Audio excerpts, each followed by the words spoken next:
الحمد لله رب العالمين والصلاة والسلام على رسوله الكريم نبينا محمد وعلى آله وأصحابه أجمعين أما بعد فأعوذ بالله من الشيطان الرجيم بسم الله الرحمن الرحيم يا أيها الذين آمنوا كتب عليكم الصيام كما كتب على الذين من قبلكم لعلكم تتقون أياما معدودات فمن كان منكم مريضا أو على سفر فعدة من أيام أخر وعلى الذين يطيقونه فدية طعام مسكين فمن تطوع خيرا فهو خير له وَأَن تَصُومُوا خَيْرٌ لَكُمْ إِن كُنتُمْ تَعْلَمُونَ۔ اللہ کے فضل و کرم سے رمضان المبارک کے روزے رکھنے کا سلسلہ جاری ہے۔ اللہ ذوالجلال والاکرام ہم سب کو اخلاص کے ساتھ سنت کے مطابق عمل کرنے کی توفیق عطا فرمائے اور ہمارے ہر عمل کو اللہ اپنی بارگاہ میں قبول فرما لے، کیونکہ اصل بات تبھی بنتی ہے کہ جس وقت ہمارا عمل اللہ کی بارگاہ میں قبول ہو جائے، اور اسی بات کی ہر مسلمان کو فکر ہونی چاہیے کہ جو عمل میں کروں اللہ ذوالجلال والاکرام اس کو اپنی بارگاہ میں قبول فرما لے۔ تو روزے کی حالت میں اللہ ذوالجلال والاکرام کی طرف سے مسلمانوں کے لیے بعض رخصتیں ہیں، ان کا ذکر ہے قرآن پاک میں بھی، اور اسی طرح نبی اکرم صلی اللہ علیہ وآلہ وسلم نے بھی ان کو واضح فرما دیا ہے۔ روزہ شعبان 2 ہجری میں فرض ہوا، اس سے پہلے نفلی روزے تھے، پھر رمضان المبارک کے روزوں کو اللہ تعالیٰ نے فرض کر دیا، لیکن فرض کر کے کوئی ایسا نہیں ہے کہ بے جا قسم کی کوئی پابندیاں ہوں یا بس ہر حالت میں روزہ رکھنا ہی رکھنا ہے، اور روزے کی حالت میں آپ یہ نہیں کر سکتے، آپ وہ نہیں کر سکتے۔ بہت ساری چیزیں ایسی ہیں جو بعض لوگوں نے خود سے اپنے اوپر ان کو سوار کر لیا یا ان کی پابندی لگا لی۔ تو آج کے درس میں ہم انشاءاللہ تعالی عرض کرتے ہیں کہ روزے کی حالت میں کن چیزوں کا جواز ہے، کہ اگر روزے کی حالت میں آپ وہ عمل کر لیتے ہیں تو آپ کے روزے کو کوئی فرق نہیں پڑتا۔ ہاں، بعض چیزیں ایسی ہیں جو روزے کو خراب کر دینے والی ہیں، اور بعض چیزیں ایسی ہیں کہ جن کی وجہ سے روزے کے اندر خلل پیدا ہوتا ہے اور وہ شریعت مطہرہ میں ممنوع قرار دے دی گئی ہیں، اور بعض کچھ جدید قسم کے مسائل بھی ہیں، وہ آ جاتے ہیں، پہلے وقتوں میں نہیں تھے وہ سلسلے لیکن اب ہیں۔ ان بعض چیزوں کا انشاءاللہ ہم ذکر کرتے ہیں۔ تو روزے کی حالت کے اندر جن چیزوں کا جواز ہے ان میں سر فہرست ہے مسواک کرنا۔ نبی اکرم صلی اللہ علیہ وسلم کی حدیث پاک ہے، آپ نے فرمایا لولا ان اشق علی امتی لامرتهم بالسواک عند کل وضوء، اگر مجھے اپنی امت پر مشقت کا ڈر نہ ہو کہ میری امت تکلیف میں پڑ جائے گی، مشقت میں پڑ جائے گی، تو میں ان کو ہر وضو کے ساتھ مسواک کرنے کا حکم دے دوں۔ نبی اکرم صلی اللہ علیہ وسلم کو مسواک کرنا بہت پسند تھا۔ آخری ایام میں بھی آپ علیہ السلام جب کہ بول نہیں سکتے تھے، آپ نے اشاروں کنایوں سے مسواک کرنے کی خواہش ظاہر کی، اور نقاہت اور کمزوری کا عالم یہ تھا کہ آپ مسواک کو چبا بھی نہیں سکتے تھے۔ سیدہ عائشہ رضی اللہ تعالی عنہا نے مسواک کو چبا کر نرم کیا، اور اس نرم مسواک کو رسول اکرم صلی اللہ علیہ وسلم نے اپنے معمولات مبارکہ کے مطابق آپ نے وہ مسواک کی، اور یہ حدیث پاک میں فرما دیا اس کے 2 فائدے ہیں۔ مطہرۃ للفم، ایک تو مسواک کرنے سے منہ پاک ہو جاتا ہے، ورضا للرب، اور اللہ کی رضا حاصل ہو جاتی ہے۔ اس لیے مسواک روزے کی حالت میں کسی بھی وقت کی جا سکتی ہے۔ اب جو حدیث میں نے عرض کی ہے، امام بخاری رحمہ اللہ تعالیٰ نے بڑی خوبصورت بات کی ہے کہ اس میں اللہ کے نبی صلی اللہ علیہ وسلم نے کوئی استثناء نہیں کیا روزے کو، کیونکہ روزے کی حالت میں روزہ دار نے بھی وضو کرنا ہے، فجر کے لیے کرنا پڑتا ہے، ظہر عصر کے لیے کرنا ہے، افطاری سے پہلے کرتا ہے، تو کسی بھی وقت وضو کرے تو مسواک تر ہے یا مسواک خشک ہے وہ مسواک کر سکتا ہے۔ اب ہیں ٹوتھ برش، ٹوتھ پیسٹ آ گئی ہیں، ان کا بھی اہل علم کا کہنا وہی حکم ہے جو مسواک کا حکم ہے، کیونکہ اس میں بندہ کوئی چیز تناول نہیں کرتا، نہ کھاتا ہے نہ پیتا ہے، اس کے ٹوتھ پیسٹ کا جو دائرہ ہے یا اس کا جو تعلق ہے وہ صرف اس کے دانتوں کی حد تک ہے، اس نے دانتوں پہ ٹوتھ پیسٹ کرنی ہے، ٹوتھ برش کرنا ہے یا مسواک کرنی ہے، تو ان چیزوں کا روزے کی حالت میں جواز ہے، روزے کی حالت میں ایسا کیا جا سکتا ہے۔ دوسرا ہے روزے کی حالت میں غسل کرنا، یہ بھی جائز ہے۔ آپ کسی بھی وقت نہا لیتے ہیں، ایسے ہی نہا لیتے ہیں، گرمی لگ رہی ہے، آپ اپنے سر پہ پانی ڈالیں، جسم پہ پانی ڈال لیں، آپ کپڑا گیلا کر کے اپنے سر پہ رکھ لیتے ہیں، آپ نہا لیتے ہیں، حتیٰ کہ انسان اگر روزے کی حالت میں سویا ہوا ہے، اس کو احتلام ہو گیا ہے، اٹھ کے نہا سکتا ہے، اس احتلام سے بھی اس کو کوئی فرق نہیں پڑتا، کیونکہ اس کے اپنے بس کی بات نہیں ہے یہ۔ اسی طرح سے صبح بیدار ہوئے، اب آپ نے سحری کرنی ہے، آپ پر غسل جنابت فرض ہے، غسل جنابت کرنا ہے۔ اب ٹائم اس انداز کا ہے کہ اگر آپ غسل جنابت کریں تو سحری جاتی ہے، اور اگر سحری کریں تو پھر غسل جنابت رہتا ہے۔ پھر اس کا حل یہ ہے کہ پہلے آپ سحری کر لیں اور اس کے بعد غسل جنابت کریں، پھر اس کے بعد آ کے آپ اپنی فرض نماز فجر کی نماز ادا کر لیں۔ رسول اکرم صلی اللہ علیہ وسلم کے حوالے سے یہ تمام تعلیمات کتب احادیث میں موجود ہیں۔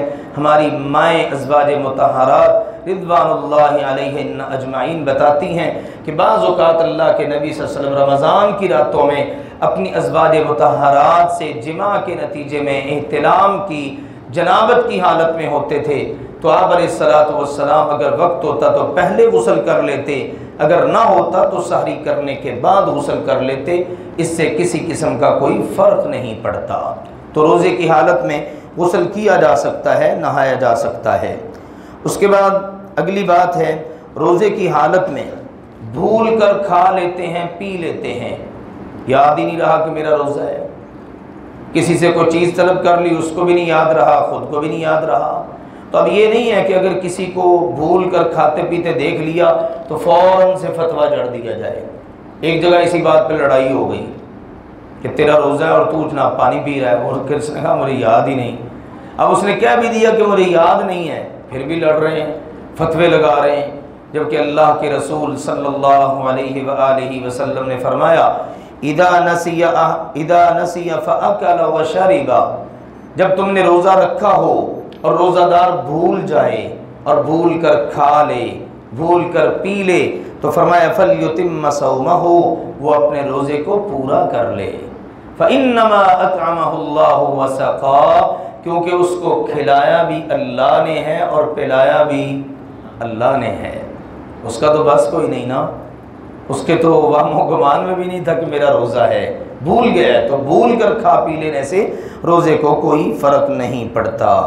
اسی طرح روزے کی حالت کے اندر آپ اپنے جسم سے خون نکلوا لیتے ہیں، سینگی لگوا لیتے ہیں۔ کسی کو روزے کی حالت میں بلڈ دینا پڑ گیا ہے، آپ نے جا کے بلڈ دے دیا، اب اگر آپ سمجھتے ہیں کہ آپ اسی حالت میں اپنا روزہ مکمل کر سکتے ہیں تو اپنے روزے کو مکمل کر لیں، کیونکہ روزے کی حالت کے اندر نبی اکرم صلی اللہ علیہ وآلہ وسلم نے سینگی لگوائی ہے جس کو حجامہ کہا جاتا ہے، کیونکہ حجامہ کے ذریعے جسم سے خون نکلوایا جاتا ہے۔ تو اللہ کے نبی صلی اللہ علیہ وسلم کے بارے میں مروی ہے، سیدنا عبداللہ بن عباس رضی اللہ عنہما فرماتے ہیں ان النبی صلی اللہ علیہ وسلم احتجم وهو محرم واحتجم وهو صائم، احرام کی حالت میں بھی نبی اکرم صلی اللہ علیہ وسلم نے حجامہ کروایا اور روزے کی حالت میں بھی حجامہ کروایا، اس سے بھی جسم سے خون نکلتا ہے۔ اسی طرح سے اہل علم کا بلکہ آگے آ رہا ہے سیدنا ابو ہریرہ رضی اللہ تعالیٰ عنہ کا فرمان کہ جسم سے اگر کوئی چیز خارج ہو اس سے روزہ نہیں ٹوٹتا، ہاں جسم میں اگر کوئی چیز داخل ہو اس سے پھر روزہ ٹوٹتا ہے۔ تو یہ ایک اصول ہے بڑا خوبصورت۔ تو چونکہ بلڈ دینے سے جسم سے خون نکلتا ہے، داخل نہیں ہوتا، اس لیے روزے کو فرق نہیں پڑتا۔ بعض اوقات کنڈیشن مریض کی ایسی ہوتی ہے کہ اس کو فوری بلڈ کی ضرورت ہوتی ہے، آپ اس کو بلڈ دے دیں۔ اب اگر آپ اپنے جسم میں کمزوری نقاط محسوس کر رہے ہیں اور سمجھتے میں اپنا روزہ پورا نہیں کر سکوں گا اور اپنے آپ کو آپ مصیبت اور مشکل میں ڈال رہے ہیں، تو ایسا نہ کریں، پھر آپ وہ روزہ افطار کر لیں اور اس کے بعد اس روزے کی قضا دے دیں۔ اسی طرح سے قے آ جاتی ہے، قے اگر خود بخود آ جاتی ہے تو اس سے روزہ نہیں ٹوٹتا، اور بعض اوقات قے کرنی پڑتی ہے، ڈاکٹر کہتا ہے لازمی قے کرو، تو پھر اس سے روزہ ٹوٹ جاتا ہے۔ اگر کی جائے تو پھر روزہ ٹوٹ جائے گا، اگر خود بخود آ جائے پھر روزہ نہیں ٹوٹے گا۔ نبی اکرم صلی اللہ علیہ وسلم کے عظیم المرتبت صحابی ہیں سیدنا ابو ہریرہ رضی اللہ تعالی عنہ، وہ فرماتے ہیں کہ اذا قاء لا یفطر، جب بندے کو قے آ جائے تو وہ روزہ افطار نہ کرے۔ اور یہاں پر انہوں نے اصول بتایا، فرماتے انما یخرج ولا یولج، کیونکہ قے کرنے سے، قے آنے سے جسم میں سے چیز نکلتی ہے، جسم میں داخل نہیں ہوتی، اس لیے روزے کو فرق نہیں پڑتا۔ اسی طرح روزے کی حالت میں آپ جسم کو اور بالوں کو، سر کے بالوں کو تیل لگا سکتے ہیں، کنگھی کر سکتے ہیں، آنکھ میں سرما ڈال سکتے ہیں، آنکھ میں تکلیف ہو گئی ہے تو آنکھ میں میڈیسن دوائی ڈال لیں، ٹھیک ہے، دوائی جو ہوتی ہے لیکوڈ وہ ڈالا جا سکتا ہے۔ کان میں تکلیف ہو گئی ہے تو آپ اس کے لیے بھی کان میں دوائی ڈال سکتے ہیں۔ اس کے لیے سیدنا انس اور سیدنا حسن بصری اور دیگر ائمہ وہ فرماتے ہیں کہ روزے کی حالت میں انسان اگر سرما ڈال لے تو وہ کسی قسم کا حرج محسوس نہیں کرتے۔ اور ایک بڑی پیاری بات اہل علم محققین نے بیان کی ہے، وہ کہتے ہیں کہ یہ جو حصے ہیں نا انسانی جسم کے، آنکھ ہو گئی اور کان ہو گیا، یہ خوراک کے ذرائع نہیں ہیں، یعنی جسم میں خوراک ان کے ذریعے نہیں بندہ لیتا۔ خوراک کس کے ذریعے جاتی؟ یا منہ کے ذریعے یا ناک کے ذریعے۔ ڈاکٹر کسی مریض کی حالت خراب ہو اس کو خوراک کی نالی لگاتے ہیں نا، تو کہاں لگاتے ہیں؟ یا منہ میں لگاتے ہیں یا ناک میں، کیونکہ یہ ذرائع ہیں۔ اسی لیے اگر ناک میں آپ دوائی ڈالتے ہیں اور اس کا اثر آپ اپنے حلق میں محسوس کرتے ہیں تو پھر اہل علم نے لکھا ہے کہ آپ پر اس روزے کی قضا دے لینا احتیاطاً واجب ہے۔ احتیاط اسی میں ہے کہ آپ اس روزے کی قضا دے لیں، کیونکہ آپ نے ناک میں دوائی ڈالی اور اس کا اثر آپ نے اپنے حلق میں محسوس کیا ہے۔ ہاں اگر اس سے چھٹکارا ہو سکتا ہے، گزارا ہو سکتا ہے تو آپ کر لیں۔ بعض اوقات سانس کا مسئلہ ہوتا ہے، انہیلر لینا پڑتا ہے سانس کو برقرار رکھنے کے لیے، آکسیجن لینی پڑتی ہے، اس سے روزے کو کوئی فرق نہیں پڑتا، کیونکہ وہ صرف یہ ہے کہ اپنے سانس کو برقرار رکھنے کی کیفیت ہے، وہ کوئی خوراک نہیں ہے، وہ جا کر جسم میں کوئی تقویت کا باعث نہیں ہے، لہذا روزے کی حالت کے اندر ان چیزوں کا جواز ہے۔ بعض اوقات موٹر سائیکل پر سفر کر رہے ہوتے ہیں تو منہ میں گرد چلی جاتی ہے، کوئی مکھی مچھر وغیرہ چلا جاتا ہے، تو اس سے بھی روزے کو کوئی فرق نہیں پڑتا۔ اسی طرح سے سیدنا عبداللہ بن عباس رضی اللہ تعالیٰ عنہ فرماتے ہیں لوگوں نے افطاری تیار کرنی ہوتی ہے، خواتین نے افطاری تیار کرنی ہوتی ہے، باورچی لوگ ہوتے ہیں انہوں نے جناب تیار کرنی ہوتی ہے، تو اگر وہ ہنڈیا میں سے اگر اس کا ذائقہ چکھ لیں زبان کی حد تک تو اس سے ان کے روزے کو کوئی فرق نہیں پڑے گا، اس کو نگلے نہیں، بس چکھا اور اس کو پھینک دیا۔ فرماتے ہیں لا بأس ان يتطعم القدر او الشيء، اگر کوئی ہنڈیا وغیرہ کا ذائقہ چکھ لے تو اس سے روزے کو کوئی فرق نہیں پڑتا۔ تو یہ بعض اہم بنیادی چیزیں ہیں جو روزے کی حالت میں جائز ہیں۔ اب بعض چیزیں وہ ہیں جو روزے کی حالت میں منع ہیں، آپ نے ان کو نہیں کرنا، بالکل پابندی ہے ان کی، روزہ بنے گا ہی تب جب آپ ان پابندیوں کا اہتمام کریں گے۔ تو فرمایا اس حوالے سے سب سے پہلی چیز ہے جھوٹ سے بچنا ہے اور برے اعمال سے بچنا ہے، یعنی غلط بیانی سے بھی بچنا ہے اور غلط فعل سے بھی آپ نے بچنا ہے۔ رسول اللہ صلی اللہ علیہ وسلم نے فرمایا من لم يدع قول الزور والعمل به، جو بندہ روزہ رکھ کر جھوٹی بات کرنے سے اور جھوٹا کام کرنے سے باز نہیں آتا، فلیس للہ حاجۃ فی ان یدع طعامہ وشرابہ، اللہ تعالیٰ کو اس کے کھانا اور پینا چھوڑنے کی بھی کوئی ضرورت نہیں ہے۔ صرف کھانا پینا چھڑوانا مقصد نہیں ہے روزے سے۔ روزے کا مقصد کیا ہے؟ آپ سے غلط باتیں چھوٹ جائیں، غلط کام چھوٹ جائیں، یہ ہے اصل مقصد، یہی تقویٰ ہے۔ اسی طرح روزے کی حالت میں مبالغے سے، اہتمام سے ناک میں پانی نہیں چڑھانا۔ وضو کر رہے ہیں تو ناک میں اچھی طرح پانی چڑھا لیں، اس کی ممانعت ہے۔ ضرورت پڑ گئی ہے ناک صاف کرنے کی تو آپ اچھی طرح مبالغے سے ناک میں پانی چڑھائیں، اس کی اجازت نہیں ہے۔ البتہ ناک کی صفائی کے لیے آپ ناک سے مواد نکال سکتے ہیں، ٹھیک ہے نا، جس طرح انسان اہتمام کر کے ناک جھاڑتا ہے، آپ کہہ لیں ناک جھاڑ سکتے ہیں لیکن ناک میں پانی نہیں ڈالا جا سکتا۔ رسول اللہ صلی اللہ علیہ وسلم نے فرمایا بالغ فی الاستنشاق الا ان تکون صائما، ناک میں پانی چڑھانے میں مبالغہ کرو، اہتمام کرو، لیکن روزے کی حالت میں ایسا نہیں کرنا۔ اس طرح اگر آپ روزے کی حالت کے اندر غسل جنابت کر رہے ہیں تو اس وقت بھی آپ نے غرارے نہیں کرنے ہیں، یعنی مبالغے کے ساتھ آپ منہ میں پانی ڈالیں اور غرارے کر رہے ہیں، یا اسی طرح ناک میں پانی چڑھا رہے ہیں، نہیں، اس حالت کے اندر آپ ایسا نہیں کر سکتے۔ اور اس کے ساتھ اس بات کا بھی اندازہ ہو جاتا ہے کہ ناک میں پانی چڑھانا یا حلق تک پانی پہنچانا غسل جنابت کے لیے کوئی ایسا ضروری عمل نہیں ہے کہ جیسا کہ قرار دیا گیا ہے، کیونکہ روزے کی حالت میں اگر احتلام ہو گیا تو آپ نے غسل کرنا ہے نا۔ اب اس غسل کی حالت میں آپ نے ناک میں پانی ڈالنا ہے، تو اللہ کے نبی صلی اللہ علیہ وسلم فرما رہے ہیں روزے کی حالت میں ناک میں پانی چڑھانے میں مبالغہ نہیں کرنا۔ تو اس طرح سے اللہ کے فضل و کرم سے مسائل کو سمجھا جا سکتا ہے اور یہ آسان ہو جاتا ہے۔ اسی طرح روزے کی حالت میں شہوت کو بھارنے والی گفتگو، شور و غل، بیہودہ باتیں، ادھر ادھر حرکتیں، بلا وجہ کی فضولیات، ان کی پابندی ہے۔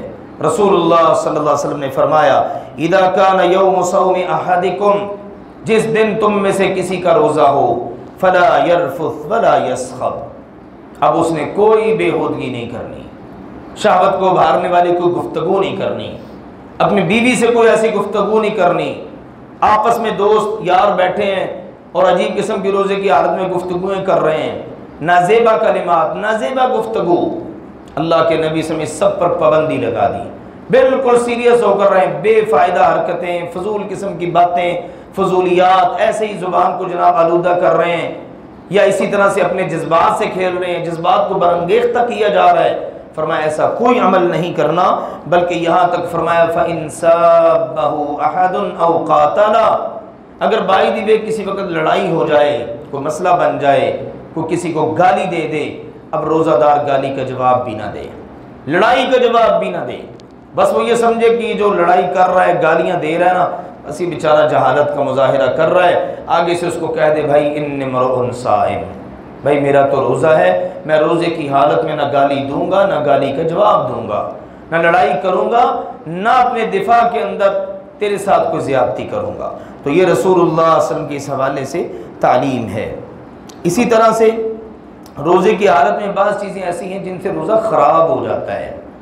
ایک چیز ہے جان بوجھ کر، یعنی قصدن قے کرنا، جان بوجھ کر بندہ قے کر دیتا ہے، ایسے نہیں مجھے متلی ہو رہی تھی، میرا دل خراب ہو رہا تھا، تو میری کیفیت ایسی بن رہی تھی تو مجھے قے کرنی پڑ گئی، میں نے قے کر دی، اب جب قے کر دی تو اس سے روزہ ختم ہو گیا۔ رسول اللہ صلی اللہ علیہ وسلم نے فرمایا من درعہ القیء وهو صائم فلیس علیہ قضاء، جس کو خود بخود قے آ جائے اور اس نے قے کر دی تو اب اس پر کسی قسم کی قضا نہیں ہے، وہ روزے سے ہے، اپنا روزہ مکمل کرے۔ ومن استطاع عمدا فلیقضی، اور جس نے جان بوجھ کر قے کی اب اس نے بعد میں قضا دینی ہے۔ اسی طرح سے جان بوجھ کر اگر کھا پی لیتے ہیں تو اس سے روزہ خراب ہو جاتا ہے۔ اللہ تعالیٰ کا فرمان ہے نا کلوا واشربوا حتى يتبين لكم الخيط الابيض من الخيط الاسود من الفجر ثم اتموا الصيام الى الليل، صبح آپ نے روزہ رکھا ہے تو مغرب تک آپ نے روزے کو مکمل کرنا ہے، اس دوران جان بوجھ کر نہیں کھا پی سکتے، آپ کو پتہ بھی کہ میرا روزہ ہے پھر آپ نے کھا لیا تو اس حالت کے اندر آپ کا روزہ ختم ہو گیا اور آپ نے بہت بڑا کام کیا ہے، اب اس کی قضا دینی ہوگی، وہ کیا ہے وہ آگے آ رہی ہے۔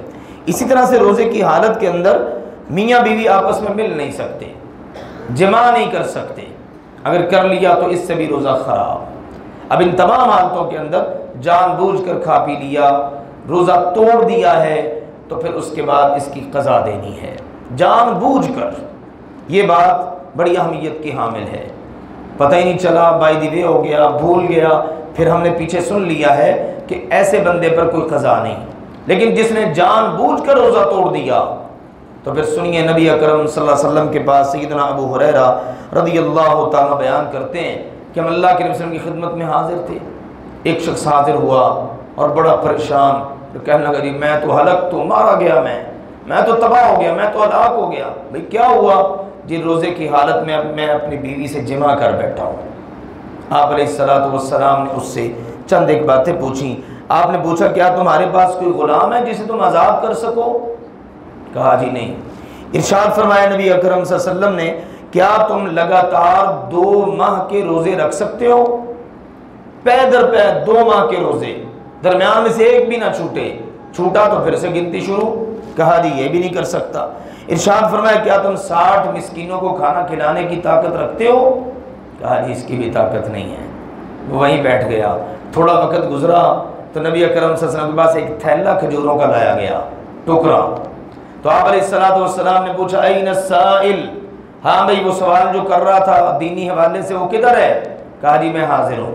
آپ علیہ السلام نے ارشاد فرمایا یہ ٹوکرا لو، تمہارے اندر تو طاقت نہیں ہے نا، غلام آزاد کرو، 2 ماہ کے لگاتار روزے رکھو یا 60 مسکینوں کو کھانا کھلاؤ، اب تم اس طرح کرو، یہ ٹوکرا لو اور لے جا کر مدینے کے فقراء میں، مستحق لوگوں میں تقسیم کر دو۔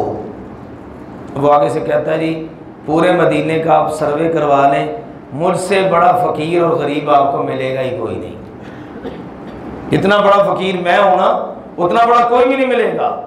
اللہ کے نبی صلی اللہ علیہ وسلم نے اس کو کوئی ڈانٹا نہیں، کوئی اس پہ فتویٰ نہیں لگایا کہ اگر تو ایسا ہی تھا تو تجھے کیا ضرورت پڑی تھی کہ تو روزہ توڑتا پھر۔ آج کل تو مفتی حضرات، علماء حضرات سے کوئی مسئلہ پوچھ لیں اس قسم کا تو پھر آگے سے جو ری ایکشن اور رد عمل آتا ہے اس سے ہم سب واقف ہیں، وہ پھر جناب عجیب عجیب سناتے ہیں۔ اللہ کے نبی صلی اللہ علیہ وسلم مسکرا پڑے، آپ ہنس پڑے اور ارشاد فرمایا جاؤ یہ ٹوکرا لے جاؤ، اپنے گھر لے جاؤ، اپنی بیوی کو اپنے بچوں کو کھلاؤ، خود بھی کھاؤ، تمہارا کفارہ بھی ہو گیا اور اللہ نے تمہارے گھر کے لیے رزق کا بندوبست بھی کر دیا۔ تو یہ ہے رحمت للعالمین پیغمبر، مشکلات میں نہیں امت کو ڈالا، تکالیف میں نہیں ڈالا، تم مرو تم جیو بس یہی کرنا۔ کتنے سارے ہمارے معاشرے کے اندر مسائل آتے ہیں، طلاق کے بڑے مسائل آتے ہیں، وراثت کے دیگر کئی ایک مسائل آتے ہیں، اس قسم کے مسائل بھی آ جاتے ہیں۔ کل ہی ایک بڑا معرکۃ الآراء وہ جناب سلسلہ چل رہا تھا کہ ایک بندہ اٹھا ہے سو کر، دیکھا تو اذان ہو رہی ہے، اس نے فٹافٹ جناب پانی کی چند گھونٹ پی لیے، جو اذان ہوتے ہوتے اسے کھایا پیا گیا، وہ کھا پی لیا اس نے۔ اذانیں تو چونکہ ہوتی رہتی ہیں، کبھی اس مسجد سے آواز آ رہی کبھی اس مسجد سے۔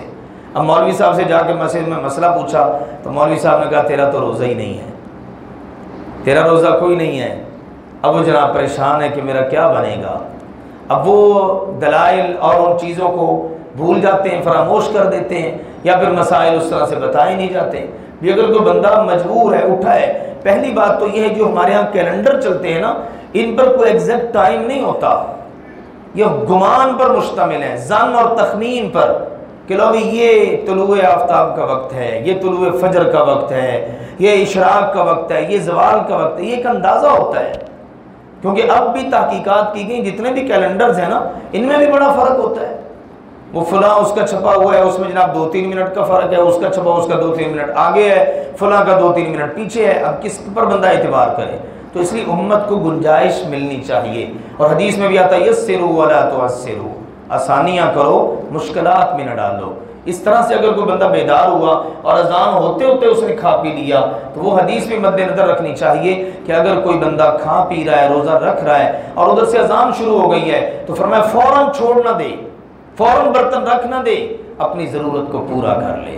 تو یہ بھی اس بات کی دلیل ہے کہ اگر ایسا کبھی کوئی مسئلہ پیش آ جاتا ہے پھر اس پر اچھی بلی لے دینی کرنی چاہیے، اور اس پر فتوے اور بس بالکل ختم ہی کر دینا یکسر ایسا نہیں کرنا چاہیے، بلکہ امت کے اندر بعض اوقات بلکہ اکثر و بیشتر علم نہیں ہوتا، بیچاروں کو نا واقفیت ہوتی ہے، لوگ اس طرح عمل کر ہی لیتے ہیں۔ تو ان کو جس قدر ہو سکے جہاں آسانی بنتی ہو وہاں آسانی دینی چاہیے۔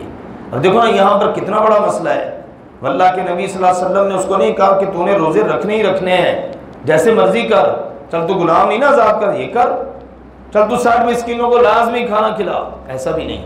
پھر یہ بھی نہیں ہے کہ ٹھیک ہے تو بھلا تیرے بچے جئیں تیرے مریں، مجھے اس سے کیا لگے، جا لے کے جا کے اس کو تقسیم کر، مال مفضل بے رحم، کوئی اس قسم کی بات نہیں۔ تو اللہ کے نبی صلی اللہ علیہ وسلم نے کہا یہ لے جاؤ اپنے گھر، خود بھی کھاؤ، بچوں بیوی کو بھی کھلاؤ، اللہ نے رزق کا بھی بندوبست کر دیا ہے۔ تو ان چیزوں کو روزے کی حالت میں یا دیگر اوقات میں ان کو مد نظر رکھنا چاہیے۔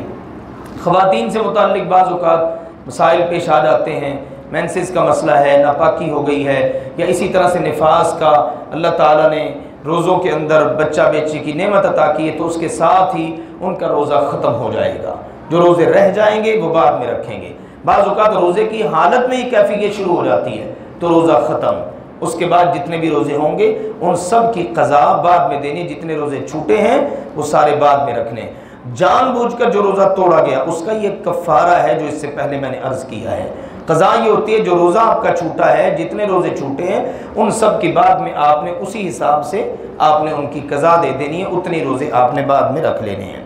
بیماری اور سفر کی حالت میں یہ رخصتیں ہیں کچھ روزے کی حالت میں، اب بیمار ہو گئے روزہ نہیں رکھ پا رہے تو رخصت ہے۔ اس میں اہل علم نے کچھ تفصیل ذکر کی ہے جس کا خلاصہ یہ ہے، بعض اوقات ہلکی پھلکی تکلیف ہوتی ہے، سر میں درد ہو گئی، ٹھیک ہے، ہلکا پھلکا جسم کے کسی حصے میں پین ہو گیا، بندہ سمجھتا ہے روزہ رکھ لوں گا کوئی فرق نہیں پڑے گا، تو اس کے لیے روزہ چھوڑنا حرام ہے، یہ نہیں چھوڑ سکتا۔ یہ نہیں کہ ذرا سی جسم میں تکلیف ہوئی روزہ چھوڑ کے بندہ بیٹھ جائے، نہیں۔ دوسری شکل یہ ہوتی ہے بندہ سمجھتا ہے کہ مجھے تکلیف بہت شدید ہے، شوگر کا مریض ہے، دیگر امراض کے بعض لوگ ہوتے ہیں، اگر میں نے روزہ رکھا تو میں تو مصیبت میں پڑ جاؤں گا، اپنے آپ کو ہلاکت میں ڈال لوں گا، اگر میں نے روزہ رکھا تو پتہ نہیں میری جان کا کیا بنے گا۔ اس کے لیے روزہ چھوڑ دینا فرض ہے، اس کا روزہ رکھنا حرام ہوگا، کیونکہ یہ اپنے آپ کو مشکل میں ڈال رہا ہے۔ اللہ کہتا ہے لا تلقوا بأیدیکم الی التہلکہ، اپنے آپ کو ہلاکت میں نہ ڈالو۔ اب اس کو پتہ بھی ہے میری شوگر بڑھ جاتی ہے، میں روزہ رکھوں گا تو کہیں موت ہی نہ واقع ہو جائے، بڑا مہلک قسم کا مرض ہے یہ، اور بھی اس قسم کے امراض ہوتے ہیں، تو اگر اس قسم کے امراض میں بندہ مبتلا ہے پھر روزہ نہ رکھے۔ تیسری شکل یہ ہوتی ہے بندے کو یہ ہوتا ہے کہ اگر میں نے روزہ رکھا تو مشقت میں پڑ جاؤں گا، اندازہ ہے مجھے لگتا اس طرح سے ہے لیکن یقین نہیں ہے، میں رکھ بھی سکتا ہوں، ممکن ہے نہ بھی رکھ سکوں، تو اس حالت کے اندر وہ روزہ رکھ لے، البتہ اس کو رخصت ہے، اختیار ہے، نہ بھی رکھے تو گنجائش ہے۔ یا دوسری شکل یہ روزہ رکھ لے، جب تکلیف محسوس کرے تو روزہ افطار کر دے، چھوڑ دے۔ تو روزے کی حالت میں بیمار آدمی کے لیے ہے۔ مسافر آدمی ہے، سفر پر نکلا ہے، سفر پر جیسے ہی نکلا سفر شروع ہوا تو روزہ افطار کر سکتا ہے۔ بعض صحابہ کرام کے بارے میں مروی ہے جیسے ہی گھر سے نکلے تھوڑا سا بستی سے باہر گئے، ابھی اپنی آبادی کے گھر بھی نظر آ رہے ہیں تو روزہ افطار کر دیا کہ سفر شروع ہو چکا ہے۔ اور بعض صحابہ کرام روزے کی حالت میں سفر بھی جاری رکھتے، روزہ بھی رکھتے۔ تو مقصد یہ ہے کہ اس معاملے میں رخصت ہے، اگر مسافر سمجھتا ہے کہ میں سفر کی حالت کے اندر روزہ پورا کر لوں گا رکھ لے، سمجھتا ہے کہ نہیں مشقت میں پڑ جاؤں گا نہ رکھے، اگر سمجھتا ہے کہ نہیں مشقت میں نہیں بھی پڑوں گا ہے تو سفر نہ، تو کوئی مسئلہ نہیں، پھر بھی افطار کر سکتا ہے۔ تو مقصد یہ کہ رخصت ہے، اس میں انسان کو خود فیصلہ کرنا ہے کہ میں نے کیا کرنا ہے۔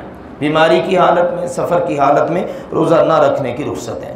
اسی طرح وہ خواتین جو امید سے ہوتی ہیں، ٹھیک ہے، حمل ہے تو وہ روزہ نہ رکھیں، مشقت پیدا ہو سکتی ہے اپنے لیے، بچے کے لیے، دودھ پلا رہی ہیں بچے کو، اس حالت میں روزہ نہ رکھیں، شریعت نے ان کو رخصت دی ہے۔ بوڑھا آدمی ہے بیچارہ، بہت زیادہ بڑھاپے میں چلا گیا ہے، اب روزے نہیں رکھ پا رہا تو کوئی حرج نہیں۔ بعض لوگوں کا معاملہ یہ ہوتا ہے کہ بعد میں بھی موقع نہیں ملتا، مثلا ایک دائمی مریض ہے، رمضان میں بھی روزے نہیں رکھ سکا، بعد میں بھی کوئی امید نہیں روزے رکھ سکوں گا۔ اس طرح ایک شیخ فانی یعنی ایسا بوڑھا آدمی کہ اب اس بیچارے نے دنیا سے جانا ہی ہے، اتنا بوڑھا ہو چکا ہے، تو اب یہ کیا کریں؟ اللہ تعالیٰ نے قرآن پاک میں حل دیا ہے علی الذین یطیقونہ فدیۃ طعام مسکین، ایک مسکین کا ایک وقت کا کھانا کھلا دیں، ٹھیک ہے، اگر طاقت ہے استطاعت ہے ایک مسکین کا کھانا وہ کھلا دیا جائے، ایک وقت کا، جتنا آپ اپنے معمول کے مطابق کھاتے ہیں۔ مثلا اندازہ ہو ہی جاتا ہے کہ میں ایک وقت میں شوگر کا مریض کتنا کھا لیتا ہوگا، دیگر امراض بیمار آدمی ویسے خوراک تھوڑی ہوتی ہے، بوڑھے کی خوراک بھی تھوڑی ہوتی ہے، تو اسی اندازے کے مطابق آپ کسی دوسرے کو کھانا کھلا دیں ایک وقت کا. تو یہ کوئی زیادہ نہیں ہے، کوئی اس میں مشکل بھی نہیں ہے، کوئی اس میں مشقت بھی نہیں ہے.